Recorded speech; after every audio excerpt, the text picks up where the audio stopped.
आपलं मन स्वच्छ असलं भावांनो तर देव ऑटोमॅटिक बोलावते आपल्याला. नाहीतर देवाच्या दरवाजातून मी माणसं वापस जाताना पाहिले. आज मी पण पोचले भावांनो तिरुपतीला.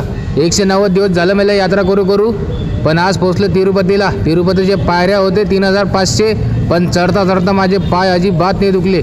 का नाही दुखले? कारण की रस्त्यानं चलता मला एवढे फ्रेंडली प्राणी भेटले भावांनो, खूप जास्त.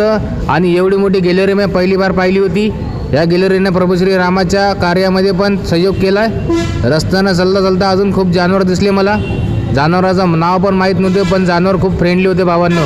आणि एक हिरण पण होती तिथं उभी, जे खायसाठी उभी होती भावांनो. सर्वजण फक्त फोटो काढत होते, पण तिले कोणीच चालत नव्हतं आणि माझ्यापाशी पण पैसे नव्हते.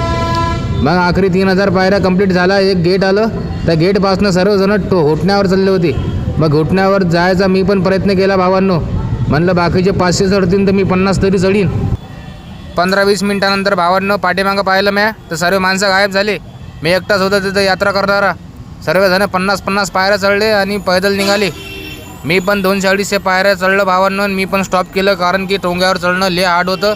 लय टोंगे धुतले. आणि 15-20 मिनिटानंतर आपल्याला मंदिर पण आलं. मंदिरावर गेलं, तिथं एवढं सुंदर नजारा होता खूप जास्त. तिथं स्विमिंग पूल पण होता. त्या स्विमिंग पूलमध्ये एवढं थंडगार पाणी होतं की तिथं आंघोळ करून सर्व दिवसभराची थकान माझी उतरली. तिथं आंघोळ करून झालं भावांनो. संध्याकाळचे 5:30 वाजले होते. नजारा खूप चांगला दिसत होता. पण जशी रात्र झाली, रात्रीचा जो माहोल बघितला मी, एवढा आनंद आणि एवढा चांगला वाटला मला तो माहोल. एवढी लायटिंग भावांनो. तिथं विष्णू भगवानची एक मूर्ती आणि नृत्य पण तिथं चालू होता. छोट्या मुली नृत्य करत होते. अर्धा तास मी पण नृत्याचा आनंद घेतला भावांनो. आणि रात्रीचे 8:30 वाजले. भूक पण लागली होती.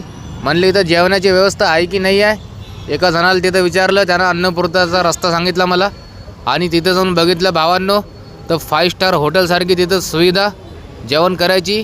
डायनिंग टेबल पण होते आणि जेवणात पण भरपूर आयटम होते भावांनो.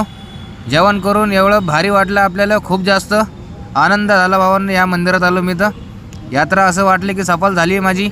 190 दिवस झाले मला यात्रा करू. आणि तिथं एवढी थंडी होती भावांनो. रात्रीची खूप थंडी पडत होती तिथं भावांनो. माझ्या यात्रेला 190 दिवस झाले. महाराष्ट्र अमरावती जिल्ह्यातून 4 धाम 12 ज्योतिर्लिंगची यात्रा करतोय. आणि 4 ज्योतिर्लिंग 2 धाम कंप्लीट करून मी चाललो होतो रामेश्वरला. मध्ये तिरुपती पण आलं, तर तिरुपतीचे पण दर्शन केले भावांनो मी. तुम्ही थोडासा टाईम काढून तिरुपतीला या, तुम्ही पण दर्शन करा. खूप आनंद वाटणार तुम्हाला इथं आल्यावर. आणि भावांनो, तुमच्या भावाच्या यात्रेला नक्की सपोर्ट करा. व्हिडिओला शेअर करा, कमेंटमध्ये हर हर महादेव लिहा. आणि हा व्हिडिओ तुम्हाला कसा वाटला ते पण सांगा. हर हर महादेव. जय श्री महाकाल.